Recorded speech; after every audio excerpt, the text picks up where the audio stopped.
नमस्कार, day to day news Bharat पे आप सभी का स्वागत। मैं दिवांशु। राजस्थान के जोधपुर से सामने आया साध्वी प्रेम बाईसा मौत मामला पूरे प्रदेश ही नहीं बल्कि देश भर में चर्चा का विषय बन गया है।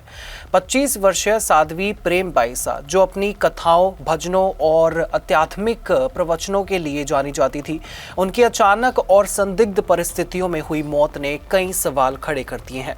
ये मामला अब सिर्फ एक सामान्य मृत्यु का ही नहीं रहा, बल्कि इसमें मेडिकल लापरवाही, साजिश, मानसिक दबाव और सोशल मीडिया से जुड़े कई एंगल सामने आ रहे हैं। बताया जा रहा है कि साध्वी प्रेम बाईसा पिछले कुछ दिनों से हल्के बुखार और तबीयत खराब होने की शिकायत कर रही थी। इसी दौरान उनके आश्रम में एक कंपाउंडर को बुलाया गया, जिसने उन्हें बुखार के इलाज के लिए एक इंजेक्शन लगाया। इंजेक्शन लगने के कुछ ही देर बाद उनकी हालत अचानक बिगड़ गई। उन्हें तत्काल जोधपुर के एक निजी अस्पताल में ले जाया गया, जहां डॉक्टर ने उन्हें मृत घोषित कर दिया। यहीं से पूरा मामला जो है गंभीर मोड़ ले लेता है। मौत के बाद सबसे बड़ा सवाल ये उठा कि क्या इंजेक्शन गलत था, डोज गलत थी या कोई गंभीर मेडिकल लापरवाही हुई है। पुलिस ने इस मामले में संबंधित कंपाउंडर को हिरासत में ले लिया है और उससे पूछताछ इस वक्त जारी है। इसके पास से जो है बरामद मेडिकल किट और इंजेक्शन की जांच भी चल रही है, ताकि ये पता चल सके कि जिस दवा का इस्तेमाल किया गया वो मान्य थी या फिर नहीं। इस पूरे मामले को और ज्यादा रहस्यमयी तब बना दिया जाता है जब साध्वी प्रेम बाईसा की मौत के कई घंटे बाद उनके आधिकारिक इंस्टाग्राम अकाउंट पर एक पोस्ट की जाती है। इस पोस्ट में जीवन, ईश्वर और न्याय को लेकर भावुक शब्द लिखे गए थे। पोस्ट सामने आने के बाद सवाल उठने लगे कि अगर साध्वी का निधन हो चुका था तो पोस्ट किसने और क्यों किया। पुलिस अब ये भी जांच कर रही है कि सोशल मीडिया अकाउंट तक किसकी पहुंच थी। पुलिस अधिकारियों का कहना है कि ये जांच का एक बेहद संवेदनशील पहलू है, क्योंकि यह पोस्ट मौत से पहले लिखी गई थी या बाद में किसी अन्य व्यक्ति द्वारा अपलोड की गई। इसकी पुष्टि डिजिटल फोरेंसिक जांच के बाद ही हो सकती है। लेकिन वही साध्वी के पिता का कहना है कि वो पोस्ट उनके निर्देश पर डलवाया गया था, या फिर ये हो सकता है कि पोस्ट पहले से ही स्केड्यूल्ड था। सोशल मीडिया पोस्ट ने पूरे मामले को आत्महत्या, दबाव या साजिश जैसे एंगल की तरफ मोड़ दिया है। इस बीच साध्वी प्रेम बाईसा के पुराने विवाद भी एक बार फिर सामने आ गए हैं। कुछ समय पहले ही एक वीडियो सोशल मीडिया पर काफी वायरल हुआ था, जिसे लेकर साध्वी को ट्रोलिंग, बदनामी और कथित ब्लैकमेलिंग का सामना भी करना पड़ा था। साध्वी और उनके परिवार ने उस समय आरोप लगाया था कि वीडियो को गलत तरीके से पेश किया गया है और इसके जरिए उनसे पैसे भी मांगे गए थे। इस मामले में पहले भी पुलिस ने शिकायत दर्ज की थी। परिजनों का कहना है कि इन घटनाओं के बाद साध्वी मानसिक तनाव में थी। हालांकि वे आधिकारिक तौर पर किसी आत्महत्या की आशंका से इनकार कर रहे हैं और पूरे मामले की निष्पक्ष जांच की मांग कर रहे हैं। परिवार का स्पष्ट कहना है कि अगर ये एक सामान्य मौत होती तो इतने सारे सवाल और परिस्थितियां सामने नहीं आती।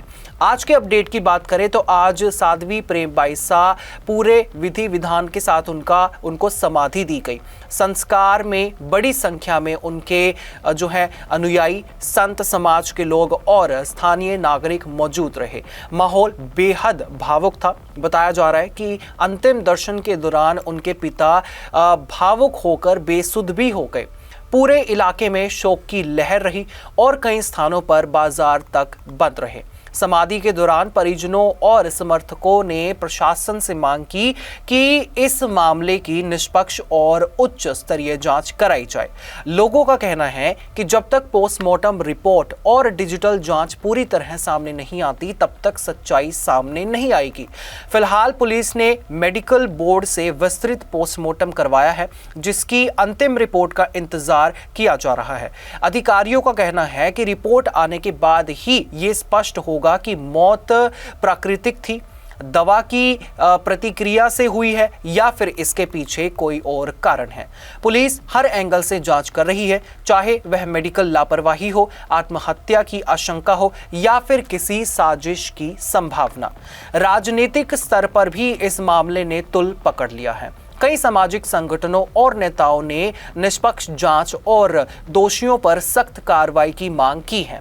कुछ संगठनों ने इसे संत समाज से जुड़ा मामला बताते हुए विशेष जांच टीम या फिर न्यायिक जांच की भी मांग उठाई है। कुल मिलाकर साध्वी प्रेमबाईसा मौत मामला अब सिर्फ एक व्यक्ति की मौत तक सीमित नहीं रह गया है। यह मामला मेडिकल सिस्टम की जवाबदेही, सोशल मीडिया की भूमिका, मानसिक स्वास्थ्य और धार्मिक हस्तियों की सुरक्षा जैसे बड़े सवाल खड़े कर रहा है। आने वाले दिनों में पोस्टमार्टम रिपोर्ट, डिजिटल फोरेंसिक जांच और पुलिस की कार्रवाई इस रहस्य से पर्दा उठा सकती है। जब तक सच्चाई सामने नहीं आती, तब तक ये मामला प्रदेश और देश की राजनीति, समाज और मीडिया के केंद्र में बना रहेगा। आपका इस बारे में क्या कुछ कहना होगा, या फिर आपको क्या लगता है कि आखिरकार ये पूरा मामला क्या है? आप हमें अपनी राय कमेंट सेक्शन में जरूर बता सकते हैं। Day to day news Bharat आपसे हमेशा ये वादा करता है, निष्पक्षता के साथ पत्रकारिता करेंगे, सटीकता के साथ आपको हर एक खबर दिखाएंगे। हमारे चैनल का कोई भी पत्रकार न किसी से कोई तोहफा लेगा, ना कोई विज्ञापन, ना ही करेगा किसी को ब्लैकमेल। हम हमेशा ये कोशिश करते हैं कि हम दबे कुचले लोगों की आवाज़ बने। इसी के साथ हम ऐसे किसी भी व्यक्ति की खबर नहीं चलाएंगे जो कि भोले भाले लोगों को हो। इसी के साथ हमारे चैनल का मकसद होगा लोकतंत्र के चौथे स्तंभ को लोगों की नजरों में फिर से मजबूत करना। इसी तरह से देश और दुनिया की तमाम अपडेट्स जानने के लिए आप बने रहिए day to day news Bharat के साथ। मुझे दीजिए इजाजत और हमें हर किसी सोशल मीडिया प्लेटफॉर्म पर लाइक, शेयर और सब्सक्राइब करना बिल्कुल भी मत भूलिएगा।